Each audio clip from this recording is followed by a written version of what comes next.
Welcome to சொடக்கு சமையல். இன்றைக்கி நாம் வாழைத்தண்டு பொரியல் எப்படி செய்கிறதுன்னு பார்க்க போகிறோம். இது வரைக்கும் சொடக்கு சமையலுக்கு சப்ஸ்கிரைப் பண்ணாதவங்க சப்ஸ்கிரைப் பட்டனை கிளிக் பண்ணிக்கோங்க. அப்படியே பக்கத்தில் இருக்கிற பெல் ஐக்கானையும் கிளிக் பண்ணிக்கோங்க. அப்போ தான் எங்களோட எல்லா வீடியோவையும் நீங்கள் மிஸ் பண்ணாமல் பார்க்க முடியும்.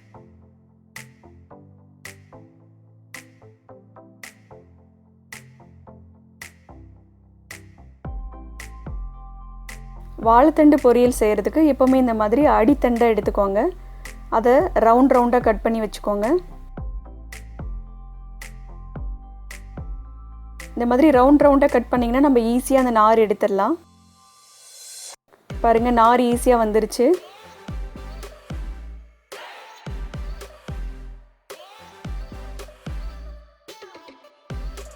இதே மாதிரி எல்லாத்துலேயும் நார் எடுத்துருங்க.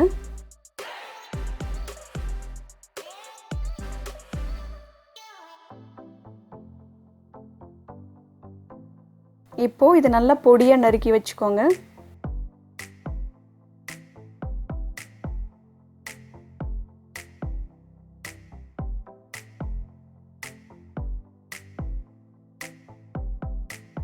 வாழைத்தண்டு நறுக்கினதுக்கப்புறம் ரொம்ப நேரம் வெளியே வைக்காதீங்க, கலர் சேஞ்ச் ஆகிடும்.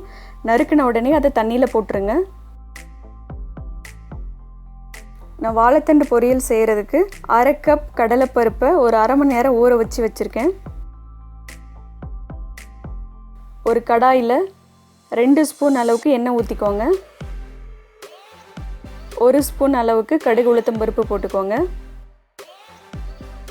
கடுகு வெடிக்க ஆரம்பித்ததும் நறுக்கி வச்சுருக்கிற 2 பெரிய வெங்காயத்தை போட்டுக்கோங்க. நறுக்கி வச்சுருக்கிற 2 பச்சை மிளகாவை போட்டுக்கோங்க. கருவேப்பிலை சிறிதளவு சேர்த்து நல்லா வதக்கி விடுங்க.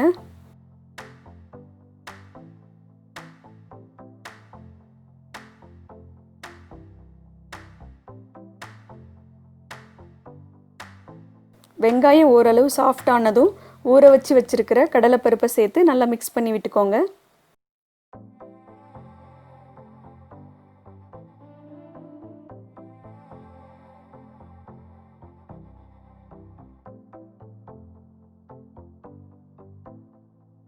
இப்போ வாழைத்தண்டு சேர்த்துடலாம். பாருங்கள், வாழைத்தண்டோட கலர் கொஞ்சம் கூட மாறாமல் அப்படியே இருக்குது. இதில் 1/2 ஸ்பூன் அளவுக்கு உப்பு போட்டுக்கோங்க. 1/4 ஸ்பூன் அளவுக்கு மஞ்சள் தூள், 2 ஸ்பூன் அளவுக்கு சாம்பார் தூள் போட்டு நல்லா மிக்ஸ் பண்ணி விட்டுக்கோங்க.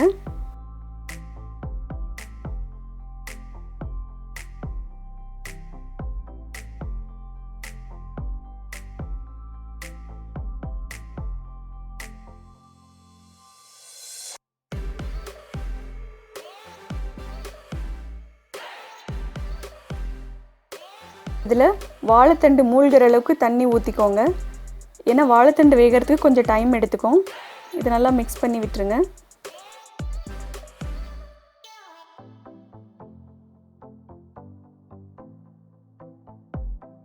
இது ஒரு 10 நிமிஷம் நல்லா வேகட்டும்.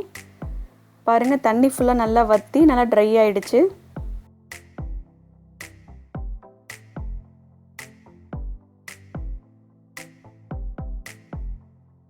பாருங்கள், கடலைப்பருப்புமே நல்லா வெந்துருச்சு. இந்த ஸ்டேஜில் 2 ஸ்பூன் அளவுக்கு துருவின தேங்காவை சேர்த்துடலாம்.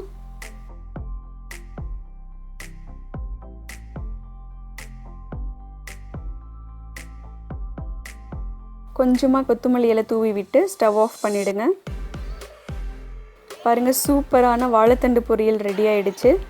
இது நம்ம அடிக்கடி செய்து சாப்பிட்டோம்னா நமக்கு இந்த கிட்னி ஸ்டோன் ப்ராப்ளம்லாம் வராமல் இருக்கும். இதை நீங்களும் ட்ரை பண்ணி பாருங்கள். உங்களுக்கு இந்த வீடியோ பிடிச்சிருந்ததுன்னா லைக் பண்ணுங்கள், ஷேர் பண்ணுங்கள், கமெண்ட் பண்ணுங்கள்.